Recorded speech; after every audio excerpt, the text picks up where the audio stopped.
Primeira carta de João, certezas da nossa fé, da sua fé. Nós interrompemos por algumas semanas a nossa caminhada nesta carta, mas vamos retomar nesta noite, hoje focando no capítulo 2, do verso 7 ao verso 11. 1 João, capítulo 2, 7 a 11. O livro é sobre certezas da sua fé. Há um verso nesta carta de João que expressa bem a tônica, o propósito desse livro. Antes de lermos o texto esta noite, quero recordar esse verso que está no capítulo 5, é o verso 13. 1 João 5,13 diz assim: escrevi-lhes estas coisas a vocês que creem no nome do Filho de Deus, para que vocês saibam que têm a vida eterna. Veja aí a força da colocação de João, estabelecendo esta convicção, essa certeza de todo crente em Jesus Cristo. A vocês que creem no nome do Filho de Deus, para que vocês saibam que têm a vida eterna. Agora, o nosso texto em 1 João 7 a 11, nosso texto para esta noite, para a edificação dos nossos corações. E eu vou começar um pouco antes com o verso 5, para aprendermos e ligarmos ao contexto todo aqui de João, 1 João. Vamos ouvir a palavra e receber a palavra, que ela edifique cada coração nesta noite. Diz assim, a partir ali da metade do verso 5. Desta forma sabemos que estamos nele. Aquele que afirma que permanece nele deve andar como ele andou. Deve andar como ele andou. Amados, não lhes escrevo um mandamento novo, mas um mandamento antigo, que vocês têm desde o princípio, a mensagem que ouviram. No entanto, o que lhes escrevo é um mandamento novo, o qual é verdadeiro nele e em vocês, pois as trevas estão se dissipando e já brilha a verdadeira luz. Quem afirma estar na luz, mas odeia seu irmão, continua nas trevas. Quem ama seu irmão permanece na luz, e nele não há causa de tropeço. Mas quem odeia seu irmão está nas trevas e anda nas trevas, não sabe para onde vai, porque as trevas o cegaram. Mais uma vez, a palavra do Senhor para que ela fique raiz em nossos corações e mentes. Verso 7. Amados, não lhes escrevo um mandamento novo, mas um mandamento antigo, que vocês têm desde o princípio, a mensagem que ouviram. No entanto, o que lhes escrevo é um mandamento novo, o qual é verdadeiro nele e em vocês, pois as trevas estão se dissipando e já brilha a verdadeira luz. Quem afirma estar na luz, mas odeia seu irmão, continua nas trevas. Quem ama seu irmão, permanece na luz, e nele não há causa de tropeço. Mas quem odeia seu irmão está nas trevas e anda nas trevas, não sabe para onde vai, porque as trevas o cegaram. Recebemos mais uma vez nesta noite a palavra do Senhor. Jesus sim, igreja não. Jesus sim, e igreja não. Anos 60, década de 1960, surgia o chamado movimento hippie.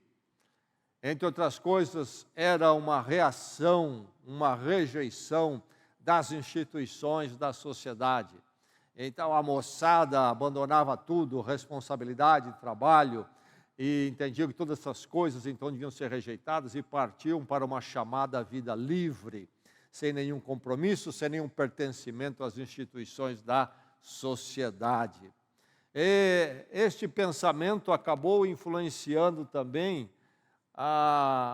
o cristianismo, e muitos reacionistas dentro do evangelho começaram também a pensar a igreja como instituição está muito longe do evangelho, etc., uma série de críticas, e aí surgiu este slogan: Jesus sim e igreja não. Não quero nada com a igreja, só Jesus para mim. Como se fosse possível, entendiam, que podia se desvincular Jesus de igreja. Nos nossos dias, há algo parecido, há uma proposta própria dos nossos dias, há uma classe aí chamada de crentes desigrejados. Propõem que é possível ser um crente sem ter um vínculo com a igreja, rejeitando a igreja, então acham ela muito formal, institucional. E aí há duas vertentes: aquele que realmente não participa de nenhum círculo de comunhão cristã, sou crente em casa, sou crente na minha vida, etc., sem igreja, desigrejado. E a outra versão, essa versão que eu citei, do individualismo, eu chamaria de mais informal, e há uma versão de desigrejado mais formal. Não, a igreja é uma instituição, longe aí de Jesus, eu recuso isso, então vamos nos reunir com alguns que pensam igual a mim, pensamento igual, vamos se reunir em casas, então assim, aparentemente sem igreja. E aí caminham por aí, mas acaba sendo uma incoerência, etc., isto, porque ou eles vão dar em nada, ou devagar eles vão se institucionalizar também, se organizar para sobreviver e poder ser deste grupo e comunidade numa casa, e acabam sendo uma igreja. Mas há até aquele que é o poliigrejado. Ele vai nessa igreja, ele vai na outra, e aquela igreja, todo mundo está falando dela, eu vou para lá, depois essa aqui passa, surge uma outra que está mais na hora, e vou para lá, ou então tem duas ou três que eu acho interessante, vou um pouquinho nessa, um pouquinho naquela, um pouquinho na outra, sou poliigrejado e pertenço a igreja nenhuma. Então, esta questão aí, de tentar separar ou não entender a ligação Jesus Cristo e igreja, como essas coisas são integradas e inseparáveis, que nós vemos nos nossos dias, não é novidade. Isso tem existido através dos séculos, e nos dias de João já acontecia este problema. Dentro das igrejas ali que estavam debaixo da supervisão do apóstolo João, na região da Ásia Menor, hoje a Turquia, lembrando que muito antes dos turcos chegarem ali, haviam aqueles povos que tinham mais uma linhagem e cultura grega. E depois eles foram expulsos com a chegada deste povo, que hoje é chamado de turco. E depois essa região toda, não é, naqueles dias, depois do apóstolo João, vai se tornar toda cristã. Mas enfim, ali naquelas igrejas, então, naqueles dias de João, começava a surgir um movimento herético que causava uma divisão dentro das igrejas, e por isso que João escreve esta carta. Nós não temos um discurso completo, ou um manual, um livro desse pessoal para sabermos de forma organizada o que eles pensavam, mas a escrita de João, que é para combatê-los, nos dá vislumbres das ideias desses heréticos e do seu espírito divisionista intervindo nas igrejas, causando divisão, rompimento. Eles ou formavam um novo grupo do jeito deles e convidavam então os membros da igreja para se ajuntarem a eles, se separarem, ou propunham uma forma de crença individualista com aquelas crenças próprias deles. E eles não eram apenas divisionistas, eram divisionistas porque eles tinham ideias heréticas, ideias que distorciam a verdade apostólica, a verdade de Jesus Cristo, a verdade que o apóstolo João afirmava e ensinava.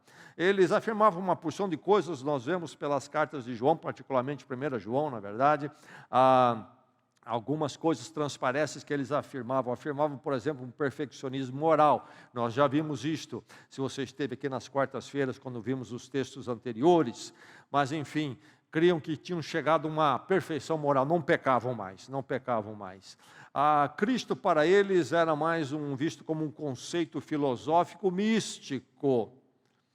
E a salvação era uma iluminação mística, seguindo então princípios esotéricos. Eles eram iluminados e essa iluminação é que era a salvação. Então uma salvação que era muito distinta do arrependimento, reconhecimento do pecado e confiar na obra de Cristo na cruz. Eles negavam a divindade de Jesus, isto é, que Jesus, então, como nós conhecíamos em ser humano, era realmente Deus.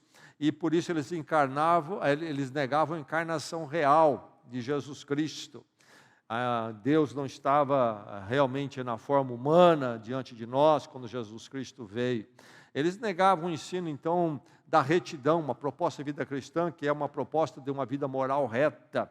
Eles negavam, então, ou trabalhavam contra a unidade da igreja, a unidade eclesiástica, porque eles, com seus ensinos errados e suas posições erradas, encaminhavam para uma divisão ou provocavam divisões dentro da igreja, um racha. E por isso, então, também eles negavam a verdade da redenção, como é ensinado no Evangelho. Cristo morreu por nós, pelos nossos pecados na cruz, porque criam que era uma questão de uma iluminação mística, e Jesus era apenas um princípio filosófico que ajudava nessa iluminação. Mas, quando nós lemos a carta de João, 1 João, e particularmente esses versos, nós vimos que ele fala do amor, muito do amor, não é?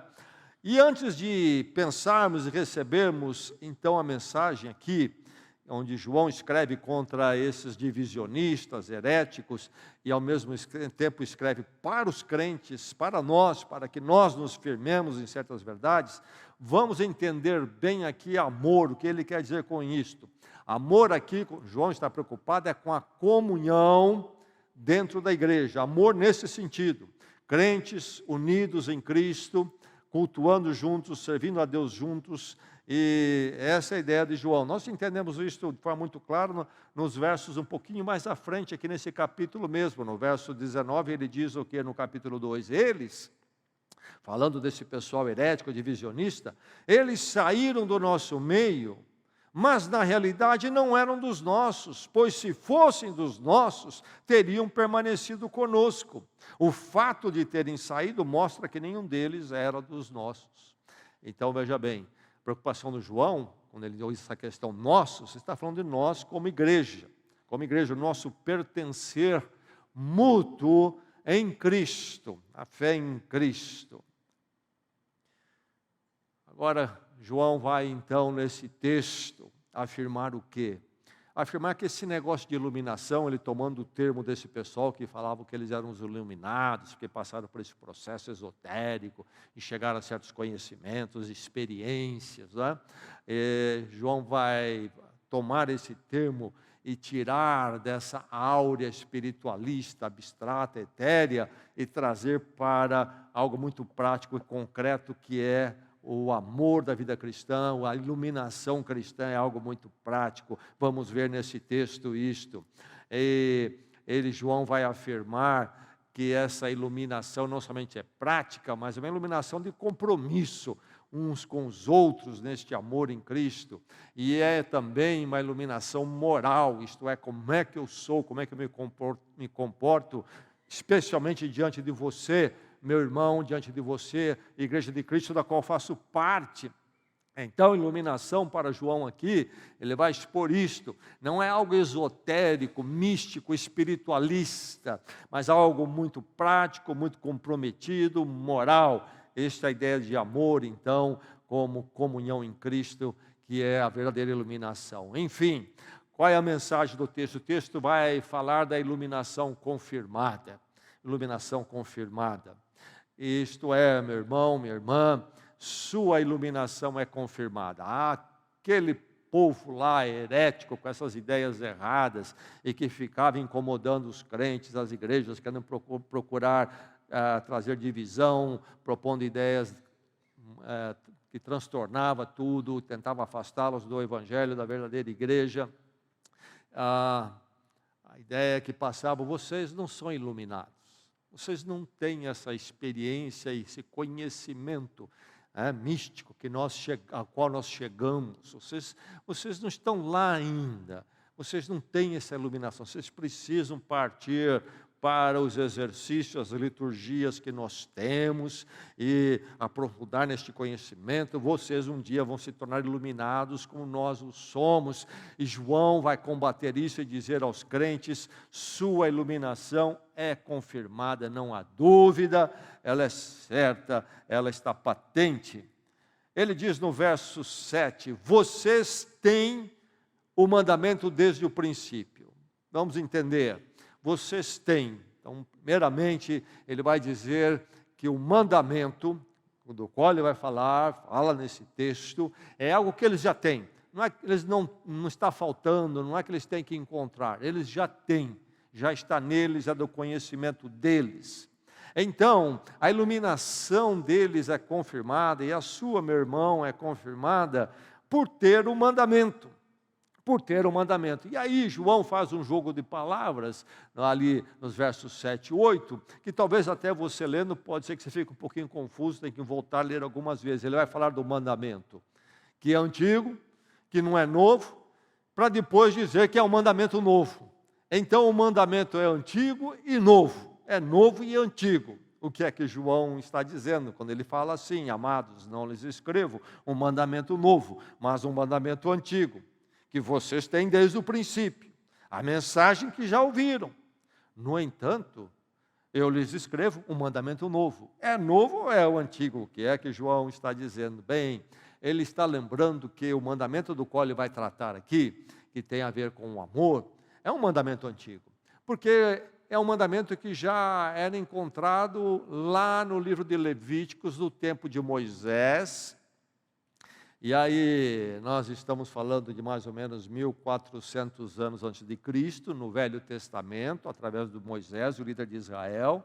Lá em Levíticos 19, 18, nós temos este texto que, aliás, Jesus Cristo vai citar quando ele é interrogado lá em Mateus, capítulo 22, pelos líderes judaicos, qual é o maior mandamento da lei? E Jesus vai citar esse texto de Levíticos 19, 18, que diz assim: não procurem vingança, nem guardem rancor contra alguém do seu povo, mas ame cada um o seu próximo como a si mesmo. Eu sou o Senhor. Quem está falando é o Senhor através de Moisés. Bem, aí está a instrução do Senhor para o povo de Israel, que é a comunidade de Deus no Velho Testamento. No Novo Testamento, depois de Cristo, nós somos a comunidade de Deus como igreja, mas no Velho Testamento como Israel, como nação, então o povo de Deus. E a palavra do Senhor para eles é esta: não procurem vingança, nem guardem rancor contra alguém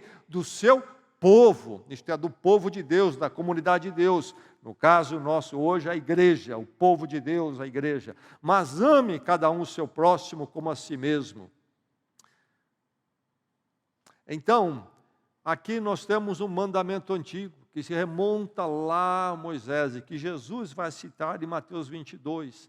Mas no Evangelho de João, não na carta de João, primeira carta de João, mas no Evangelho de João, quando Jesus tem aquela conversa longa, aquele encontro com os seus discípulos na noite da sua traição, e ele inclusive realiza aquela cerimônia, não é, que nós conhecemos, de lavar os pés dos discípulos. Então ele tem uma conversa longa, está ensinando a eles sobre este amor, agora que deve estar naqueles que são seus discípulos. Em João 13, naquela noite, João 13, versos 34 e 35, o que é que Jesus diz? Um novo mandamento lhes dou. Um novo mandamento lhes dou: amem-se uns aos outros. Veja só, um novo mandamento. Não é novo porque é velho, mas é novo porque Jesus está dando também.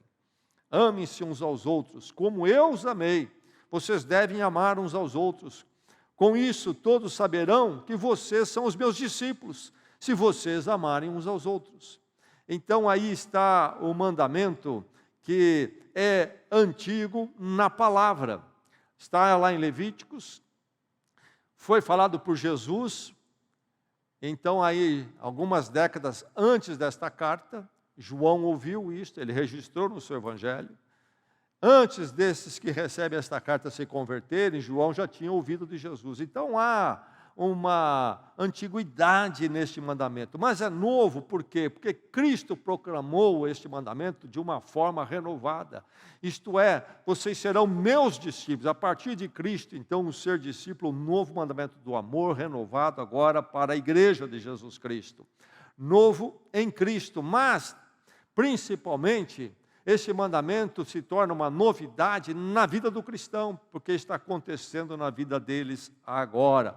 O que é que diz o verso 8 aqui de 1 João 2, verso 8? No entanto, o que lhes escrevo é um mandamento novo, o qual é verdadeiro nele, isto é, em Cristo, e é verdadeiro, diz ele, em vocês, porque chegou a vida de vocês, é uma novidade nas suas vidas. Então, eles eram iluminados de forma confirmada. Você, meu irmão, é iluminado de forma confirmada, porque você tem recebido desde o princípio da sua vida cristã este mandamento antigo que chega novo, que se tornou novo em Cristo e se torna novo na sua vida, porque não estava na sua vida antes. Você recebeu esse mandamento. Então, ao invés de ser algumas explorações, especulações filosóficas, esotéricas, iluministas, meditações, seja lá o que for, não, é ter o mandamento do amor, ter recebido de Cristo o mandamento de amor enquanto comunhão, igreja do Senhor. Por isso sabemos que estamos iluminados, porque o mandamento chegou, Cristo chegou, e chegando Cristo em nossas vidas, chegou o mandamento. Por isso que eu disse que para João, então o amor é algo muito concreto e a iluminação é muito concreta também. Agora, deixe-me explicar aqui, falando em amor e amor, que é fácil nós começarmos a ter um conceito distorcido e nós vamos começar a até lamentar que talvez nós não temos, ou a igreja não tem esta iluminação, não tem esse mandamento. Por quê? Começamos a pensar em amor como uma afeição que temos que ter por todos. Nós nem conseguimos isto. E nem é uma questão de ter afeição por todos. Nem é uma questão de sentimentalismo. Temos que ser todos quentinhos, melosos uns com os outros, porque aí tem amor. Não é uma questão de pieguice. Está bem? Mas é o quê? Mas sim uma permanente atitude de consideração em Cristo e pactuar na fé.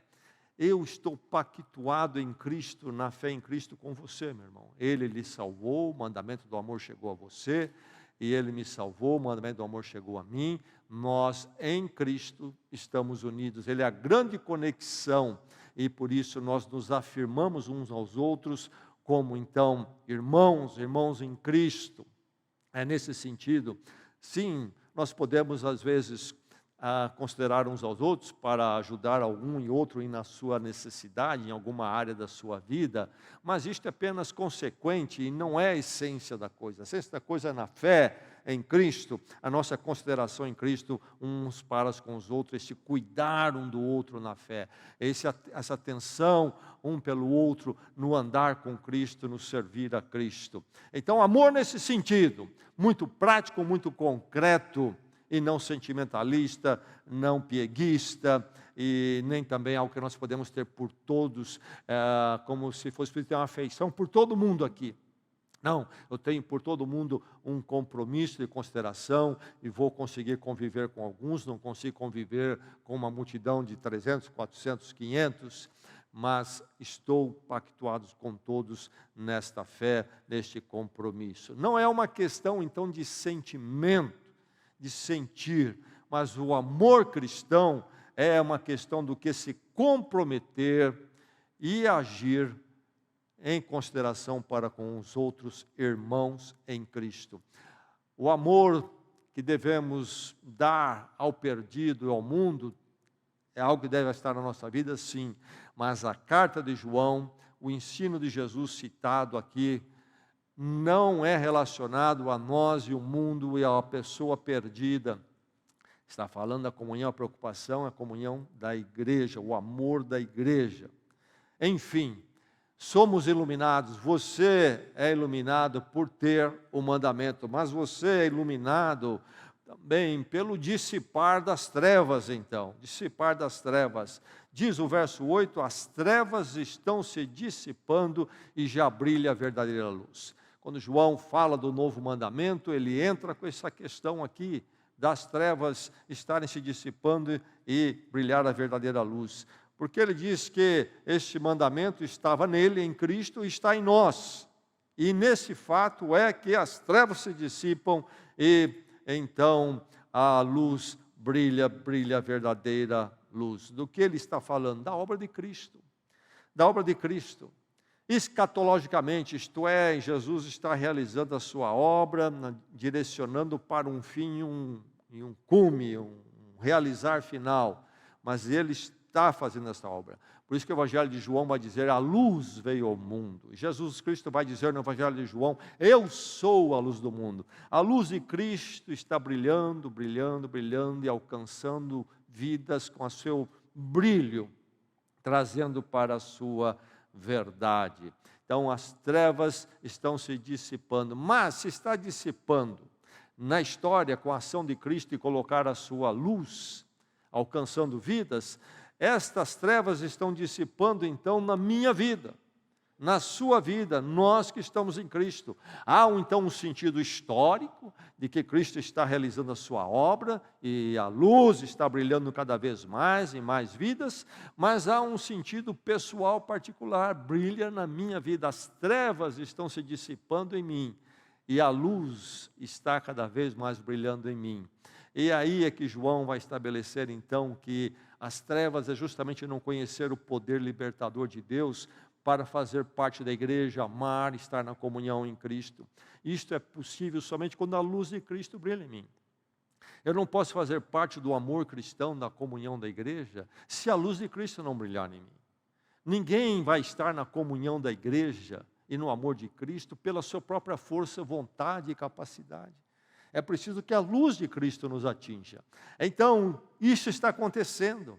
Pelo dissipar das trevas, todos nós sabemos que estamos iluminados, porque Cristo e a sua presença está em nós, e isto se revela que o mandamento está se cumprindo em nós, como indivíduos, como igreja, e na história, inclusive, conforme Deus vai em Cristo alcançando mais e mais. Enfim, esse dissipar das trevas, brilhar da luz, é uma questão da santificação, que passa pelo amor. Passa pelo amor. Quando o apóstolo Paulo fala do fruto do Espírito em Gálatas 5, e ali ele vai dar então uma série de coisas, a primeira é amor. Primeiro é amor. Ele vai falar da alegria, vai falar da paz, vai falar da fidelidade, da bondade, da mansidão, domínio próprio. Mas primeiro o amor. O amor. A santificação vai ser demonstrado primeiramente no meu amor, no meu compromisso com o povo de Deus, minha consideração para com o povo de Deus, a igreja do Senhor, algo muito concreto. É impossível isto acontecer com aqueles que pensam, Cristo sim, igreja não. É impossível esse dissipar das trevas. Quem ama seu irmão, diz aqui o verso 10, quem ama seu irmão, e aqui então, irmão, irmã em Cristo. Quem ama seu irmão permanece na luz. A primeira demonstração de que a luz está brilhando em mim é o tipo de relacionamento e compromisso que eu tenho com a igreja, com a comunhão.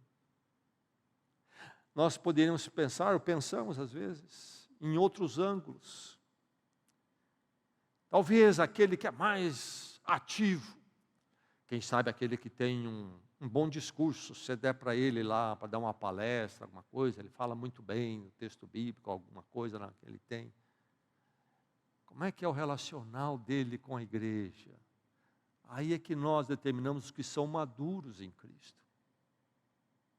Podemos ter até um bom discurso e não sermos maduros em Cristo. É na prática, por isso que eu disse no início, o amor para João é compromisso, é prático, a iluminação que ele fala, relacionada a esse amor é compromisso, é prático, é muito real, é muito concreto. O dissipar das trevas, quem ama seu irmão permanece na luz, as trevas estão se dissipando e já brilha a verdadeira luz, a luz brilha em mim, eu estou iluminado. Como que a luz brilha em você? veja a minha maturidade desenvolvida, que continua se desenvolvendo na comunhão em Cristo. Jamais isso é possível para aqueles que dizem Jesus sim e igreja não, ou qualquer afirmação de um Jesus como esses faziam, distorcido, diferente do Evangelho, para criar uma ideia que permitia ou chamava um abandono da igreja. Sua iluminação é confirmada, meu irmão, pelo, então, permanecer no amor. Pelo permanecer no amor. Os heréticos aqui, que João combate, não amavam a igreja. Pelo contrário, no seu orgulho de uma tal iluminação esotérica, espiritualista, eles se davam o direito de causar dissensão, divisão na igreja e chamar pessoas para abandonar a igreja, inclusive. Então, para João, esses estavam sem iluminação, essa iluminação deles não é a iluminação do Evangelho. Essa iluminação que eles propagavam não era pelo teste de João, porque ele vai dizer no verso 9, quem afirma estar na luz, mas odeia seu irmão, continua nas trevas.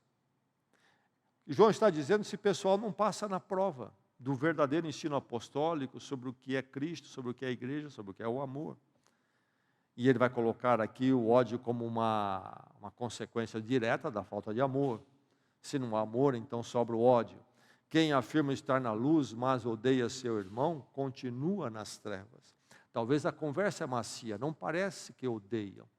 Falam de forma suave, mas odeiam, porque não estão afirmando o amor, estão querendo trazer uma divisão à igreja com as suas ideias erradas.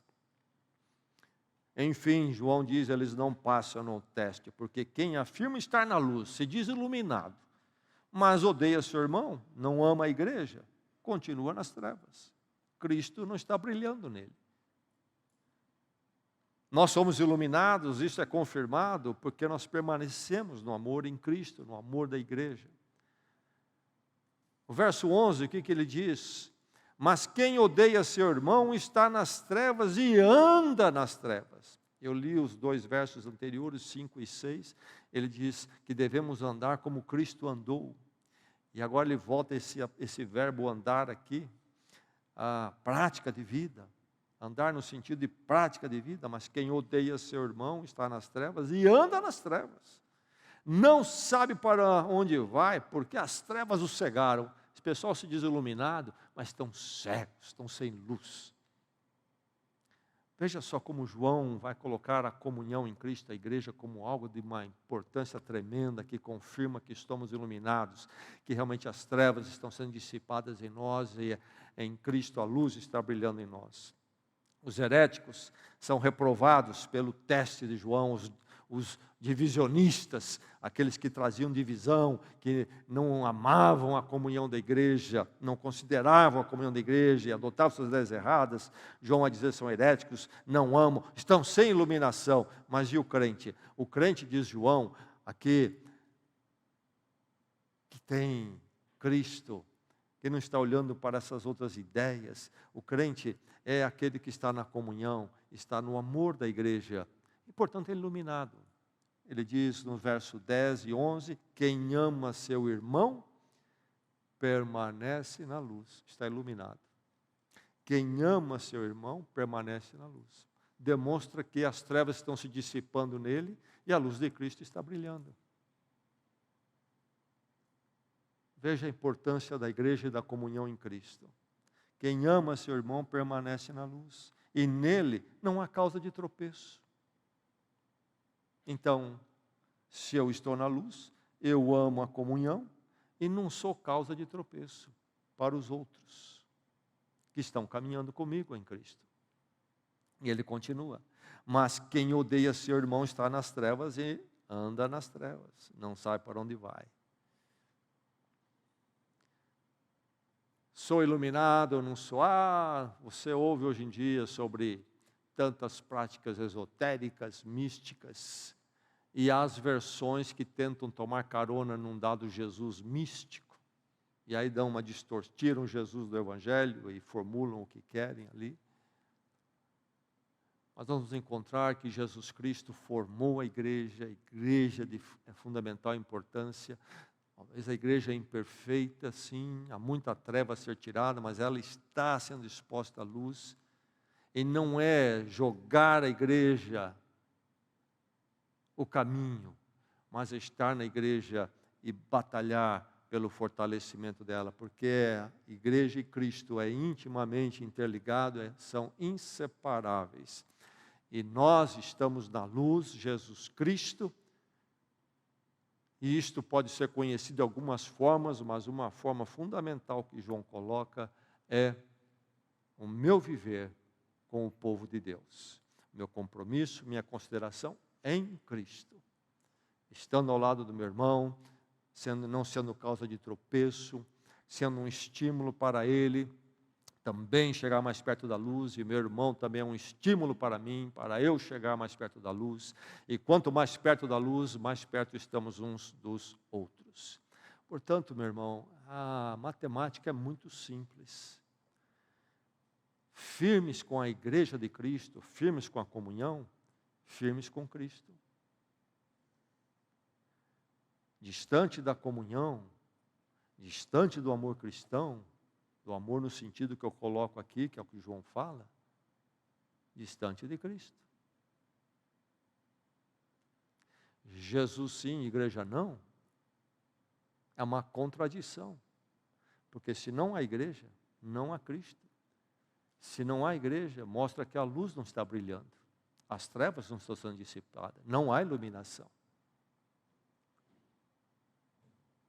A igreja precisa ser amada, porque eu estou em Cristo. E porque eu estou em Cristo, eu preciso amar a igreja, porque isso demonstra que eu estou mais forte, mais forte, mais forte, mais perto da luz, mais perto da luz. A igreja é para mim, é para você, de fundamental importância. Que o Senhor nos mantenha sempre firmes como igrejas, como igreja do Senhor. A vida cristã, então, é algo muito concreto. Não é abstração de eu ficar falando divagações sobre o amor, sobre Cristo. E eu dizer até que eu amo o mundo todo e fico na minha casa. Vem para a roda provar esse amor que você diz ter em Cristo. Vem se colocar ombro a ombro, conhecer as fraquezas do seu irmão e as suas também, e aqui então, em Cristo, fazermos aquilo que Jesus disse, e eu li em João 13, pelo amor vocês serão conhecidos que são meus discípulos. Não pelo prédio da igreja, não por um show ou uma apresentação bela de música que venhamos a ter, nem mesmo por um pregador que tenha uma palavra fácil, contagiante. Pelo amor, vocês serão conhecidos que são meus discípulos. A igreja, a comunhão. Que o Senhor nos firme na igreja. Vamos orar.